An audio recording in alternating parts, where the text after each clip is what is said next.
ஒரு பெண்ணுக்கு வந்து 4 ஆண் துணைகள் வந்து நல்லபடியாக அவளுக்கு அமைச்சிட்டான்னா வச்சுங்களேன், அவளுக்கு வந்து வாழ்க்கை வந்து சொர்க்கம்.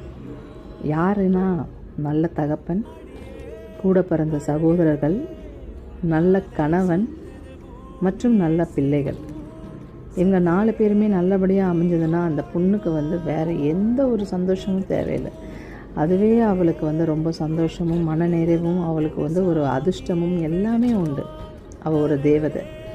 அந்த 4 பேரில் யாராவது ஒருத்தர் மட்டும் அவளுக்கு நல்லா அமைஞ்சிட்டாங்கன்னா அதுவும் ஒரு பாக்கியசாலி தான். ஆனால் வந்து அந்த 4 பேருமே யாருமே சரியாக அமையலைன்னா அந்த பெண்ணுக்கு வந்து ஒரு பெரிய கேள்விக்குறியாகிடும் அந்த வாழ்க்கை. அப்போ வந்து பார்த்திங்கன்னா அவள் நிறைய இடத்துல வந்து அவமானப்பட்டு, வேதனைப்பட்டு, துக்கப்பட்டு, துயரப்பட்டு எல்லாமும் பட்டு வருவாள். ஆனால் அதையும் மீண்டு அவள் எதிர்கொண்டு வரானா அவளுக்கு ஒரு பெரிய கைத்தட்டல் வந்து தரணுங்க. என்ன சொல்கிறீங்க?